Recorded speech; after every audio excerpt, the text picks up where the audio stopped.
Sir ऐसा जनकर जुबां पर कदर जिसके जज्बात की, वो चमका किरण बन के प्रभात की। दयानंद धरती पे गुजरात की, चमका किरण बन के प्रभात की। दयानंद धरती पे गुजरात की, चमका किरण बन के प्रभात की। जन्म पर बधाई मिली होगी कितनी, जन्म पर बधाई मिली होगी कितनी। हो लंबी उम्र शिशु नवजात की, वो चमका किरण बन के प्रभात की। दयानंद धरती पे गुजरात की, चमका किरण बन के प्रभात की। दयानंद धरती पे गुजरात की, चमका किरण बन के प्रभात की। अगर मूल जगता न उस रात में, अगर मूल जगता न उस रात में, तो कुछ भी न कीमत थी उस रात की। चमका किरण बन के प्रभात की। दयानंद धरती पे गुजरात की, चमका किरण बन के प्रभात की। अगर मूल जगता ना उस रात में, तो आप और हम ऐसे नहीं बैठ सकते थे। लेकिन एक और कष्ट होता है, कब? तब होता है जब हम ये कहते हैं कि दोनों समय संध्या किया करो। प्रातःकाल पूज्य स्वामी अखिलानंद सरस्वती जी महाराज भी कह रहे थे कि ब्रह्म यज्ञ जरूर करना चाहिए। भरत ने तो कसम खाई थी माता कौशल्या के सामने कि मां यदि आर्य राम को वन भिजवाने में मेरी अनुमति हो, मेरी क्या किसी की भी जिसकी भी अनुमति हो, उसे वो पाप लगे जो संध्या न करने वाले को लगता है, जो ब्रह्म यज्ञ न करने वाले को लगता है। नहीं करते। मैं निवेदन कर रहा हूं कि ये जो आप आज स्वच्छंद हो रहे हो, स्वतंत्र नहीं रहे। स्वतंत्र कहते हैं जो नियमों में बंधा होता है। अपने कुछ नियम होते हैं। तंत्र माने नियम। जो नियमों का पालन करता है उसको स्वतंत्र कहते हैं। तो स्वतंत्र तो है नहीं, स्वच्छंद हो गए हैं। ईश्वर का भजन करना बोले बुढ़ापे में देख लेंगे। जवानी तो दुनिया के मजे लेने के लिए है। बुढ़ापे में भगवान की भक्ति देखोगे या बुढ़ापा ही तुम्हें देख लेगा? पता बुढ़ापे में क्या होता है?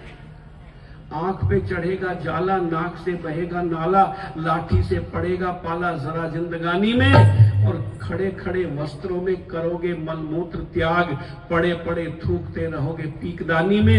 भक्ति क्या करोगे? खाक, जब शक्ति ना रहेगी पास, ओम ओम कहने की भी तेरी मंद वाणी में। अष्टांग योग कर, विषयों से वियोग कर ले भजन भगवान का जवानी। ये जवानी है, तीन काम तो जवानी में ही हो सकते हैं, ना बुढ़ापे में होते ना बचपन में। रण, भक्ति और दान, ये तीनों काम जवानी में होते हैं, बुढ़ापे में नहीं होते। और परमात्मा को युवाओं से बहुत प्यार है। परमात्मा ने जब अमैथुनी सृष्टि बनाई थी तो उसने जवान ही पैदा किए थे, बूढ़े भी नहीं किए थे और बच्चे भी नहीं किए थे।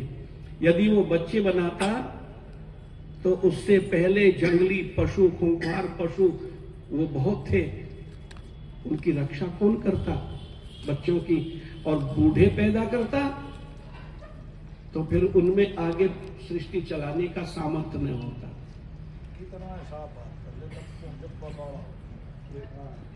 खैर, मैं निवेदन ये करना चाहता हूं कि ऋषि दयानंद ने तो हमें जीने की कला सिखाई। उन्होंने कहा कि प्रातः सायं दोनों समय संध्या जरूर किया करो, पर यदि दयानंद न आते, तुमने उसके कहने को माना नहीं, संध्या तो छोड़ दी, पर दयानंद ने आते तो 5 समय नाक रगड़नी पड़ती धरती के ऊपर, 5 समय।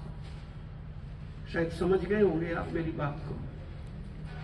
5 बार नमाज पढ़नी पड़ा करती, और 1 महीने के रोजे रमजान के रखा करते।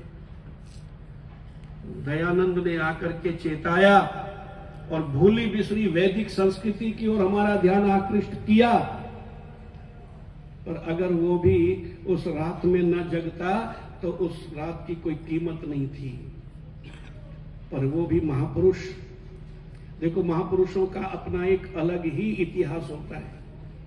उनके जीवन में घटी हुई घटना जो है एक नया इतिहास बना देती है। स्टीम वाला इंजन बनाया था किसने? जेम्स वाट ने। उसके जीवन में घटना घटी थी, अंगीठी के पास बैठा था, केतली में पानी खौल रहा था, उबल रहा था और ढक्कन खनकता था। उसने उस पर कोयले रख दिए, फिर भाप ने जोर मारा, कोयले नीचे गिर गए, ढक्कन फिर खनकने लगा।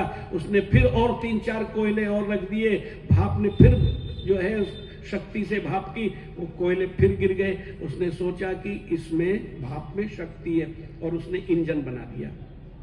उसके जीवन में ये घटना घटी थी। क्या हमारे सामने ये ढक्कन नहीं खनकता?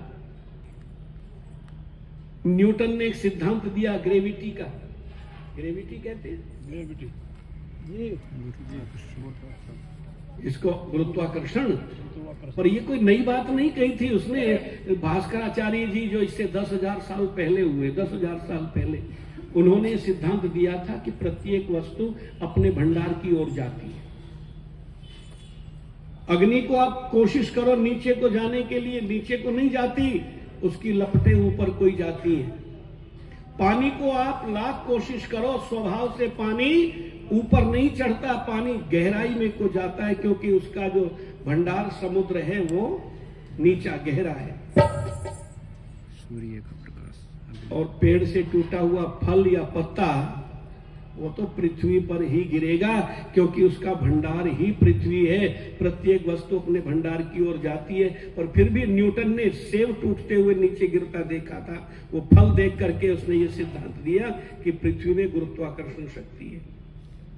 अच्छा, चूहे आपके हमारे सामने कितने चढ़ते नहीं है मूर्तियों के ऊपर? उससे पहले नहीं चढ़े होंगे क्या? पर उस महापुरुष ने देखा कि ये शिव नहीं हो सकता, ये ईश्वर नहीं हो सकता, जिसके ऊपर चूहे उछल कूद कर रहे हैं, जिसका भोजन भी उच्छिष्ट कर दिया, मलमूत्र वहीं पर कर दिया है। ये उसके जीवन में घटना घटी थी, एक नया इतिहास बना दिया। और उसने वहां ले जाकर के छोड़ा हमको, कहां पर? जहां से हम भटक गए थे, वेदों का रास्ता भूल गए थे। दयानंद